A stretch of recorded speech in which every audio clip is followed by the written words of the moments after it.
Atma, Namaste. Saya Ivani Chandra. Halo teman-teman semua, apa kabar? Semoga teman-teman semua selalu dalam keadaan yang sehat, penuh dengan berkat, penuh dengan kelimpahan, sukacita, dan selalu dalam lindungan Tuhan. Kali ini kita akan bahas mengenai cakra jantung. Pembahasan mungkin agak sedikit panjang karena cakra jantung ini adalah gerbang menuju apapun ya, menuju kemakmuran, gerbang menuju ketenangan batin, gerbang menuju spiritual, itu semua ada di cakra jantung. Atau cakra jantung ini peranannya sangat besar.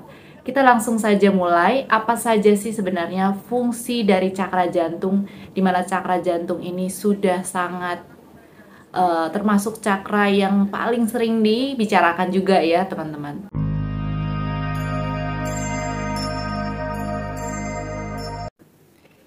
Cakra jantung letaknya ada di bagian dada dari tubuh manusia ya, dan cakra jantung itu ada dua, cakra jantung di depan dan cakra jantung belakang yang posisinya ini hadap-hadapan. Dan warna dari cakra jantung ini didominasi oleh warna keemasan, kuning, merah, dan oranye. Cakra jantung ini juga merupakan kesamaan yang lebih rendah daripada cakra mahkota, cakra di bagian kepala. Itulah mengapa cakra jantung ini harus diaktifkan dulu kalau cakra mahkotanya ingin aktif. Jadi harus aktifkan dulu di cakra jantung, baru cakra mahkotanya aktif. Fungsi dari cakra jantung sebetulnya sama, ada 3 fungsi, sama seperti cakra-cakra yang lain yang sudah saya bahas, yaitu memiliki fungsi spiritual, fungsi psikologi, dan fungsi fisiologinya. Kita bahas satu-satu dari fungsi secara spiritual. Jadi cakra jantung ini memiliki fungsi untuk mengatasi emosi tinggi ya, atau emosi yang berfokus kepada orang lain. Kalau kemarin ini di cakra solar plexus, itu adalah pusat emosi rendah atau pusat emosi yang mementingkan diri sendiri. Cakra jantung ini adalah pusat emosi tinggi yang juga untuk bagaimana emosi kita terhadap orang lain. Baik cakra jantung ataupun cakra solar plexus, keduanya harus balance, harus diaktifkan secara bersamaan ya, kalau kita ingin mencapai sesuatu kehidupan yang jauh lebih spiritual. Karena biar bagaimanapun kepentingan diri sendiri itu juga penting, apalagi juga kepentingan orang banyak itu juga penting, karena itu erat kaitannya juga dengan yang kita kenal dengan nama cinta kasih. Cinta kasih ini tentunya juga cinta kasih buat diri sendiri atau self love, dan juga cinta kasih kepada orang lain, teman-teman. Lalu bagaimana fungsi cakra jantung secara psikologi? Cakra jantung itu adalah pusat emosi tinggi, dimana kalau cakra jantung ini sangat aktif, seseorang akan memiliki emosi yang lebih welas asih, tenang, damai, penuh dengan cinta, penuh dengan kasih sayang. Seperti itu ya sifat-sifat dari emosi tinggi. Maka dari itu seseorang yang datang kepada seorang pranic healer yang lagi panik, yang lagi ketakutan, yang lagi histeris, itu biasanya akan diberi terapi dulu di bagian cakra jantung agar nanti cepat sekali untuk akhirnya bisa lebih tenang dan bisa lebih damai. Nah, kebalikannya kalau cakra solar plexus adalah pusat emosi rendah, dimana kedua cakra ini, karena ini adalah sifatnya emosi, harus sama-sama balance. Kenapa? Karena ketika tidak balance, misalnya saja seseorang memiliki cakra jantung yang lebih aktif, ini akan dampaknya banyak orang yang memanfaatkan ya, tentu saja ya. Misalnya saja orang yang akan dimanfaatkan dengan cara pinjam uang misalnya, karena pasti akan dikasih oleh seseorang yang memiliki cakra jantung yang besar ya, karena dia akan merasa kasih, merasa welas asih, seperti itu. Nah, tanpa memikirkan diri sendiri, karena tadi cakra solar plexusnya lebih kecil. Sebaliknya, kalau cakra solar plexusnya yang lebih besar, yang lebih aktif, itu juga akan membuat seseorang akan lebih egois, akan tidak memikirkan orang lain, akan lebih kasar dan tidak peduli, seperti itu ya. Maka dari itu, sebaiknya tetap memiliki cakra jantung dan cakra solar plexus yang sama-sama balance.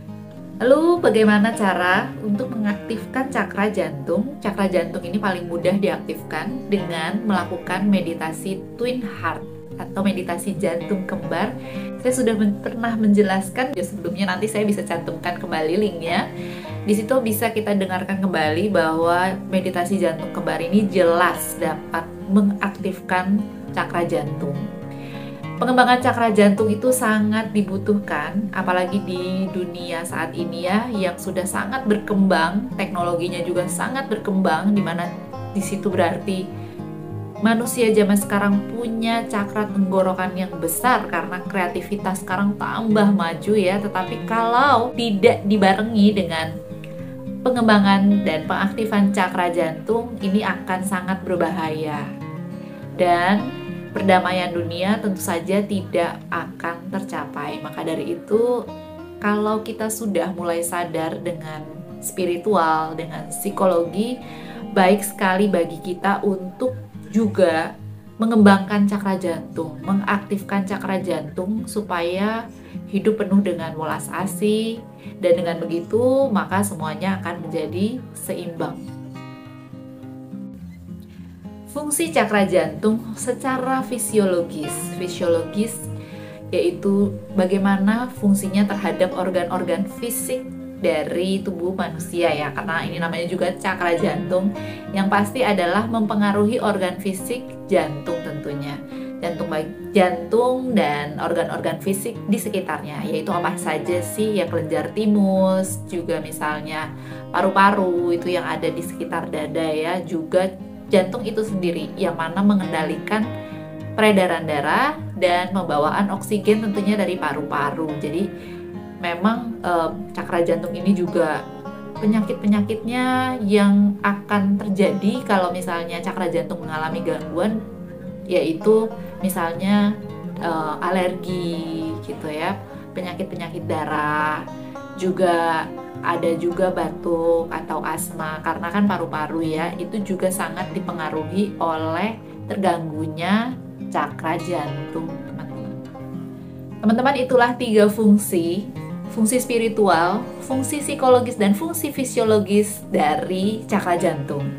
Tetapi selain itu, cakra jantung juga merupakan pintu atau gerbang menuju kemakmuran. Kenapa? Karena dengan tadi ya, bahwa cakra jantung ini adalah pusat emosi tinggi gitu. Maka dari itu, dengan mengaktifkan cakra jantung, seseorang bisa sangat welas asih, sangat tenang, sangat damai, sangat dermawan. Maka dari itu, dengan mengembangkan cakra jantung. Kenapa dikatakan menuju gerbang kemakmuran? Karena dengan cakra jantung yang aktif, otomatis seseorang ini akan lebih bisa memberi, lebih bisa cinta kasih kepada orang lain, seperti itu. Nah, itu maka dari itu yang di-highlight di sini bahwa kemakmuran itu adalah berapa banyak sih yang bisa kita berikan kepada orang lain. Berapa banyak sih yang kita bisa ikhlas ketika kita memberikan kepada orang lain, karena kunci dari kemakmuran itu sendiri adalah memberi. Semakin banyak kita memberi, maka semakin banyak kita menuai. Maka dari itu, disitulah dikatakan mengapa cakra jantung ini bisa atau sebagai gerbang menuju kemakmuran. Tetapi nggak gampang ya, mungkin setiap orang itu langsung memiliki rasa welas asih yang tinggi. Maka dari itu saya balik lagi, kita dapat berlatih meditasi Twin Heart, meditasi jantung kembar, agar cakra jantung diaktifkan. Nantinya dengan cakra jantung yang diaktifkan besar, kita akan otomatis menjadi seseorang yang penuh dengan kasih. Lalu gimana yang mengatakan bahwa cakra jantung itu juga sebagai gerbang menuju spiritual atas atau gerbang mencapai pencerahan? Jadi cakra jantung ini harus diaktifkan dulu sebelum cakra mahkota diaktifkan. Jadi syarat untuk mencapai pencerahan adalah teraktifkannya cakra mahkota. Dimana kalau cakra mahkota ini adalah pusat cinta kasih yang universal kepada semua orang, kepada baik juga itu musuhnya maupun makhluk hidup seperti itu. Nah, gimana caranya? Semua itu bisa tercapai kalau cakra jantung belum diaktifkan. Karena kalau cakra jantung ini adalah pusat cinta kasih, tapi kepada orang-orang yang kita kenal atau kepada manusia dulu nih, kepada yang hubungannya horizontal gitu ya.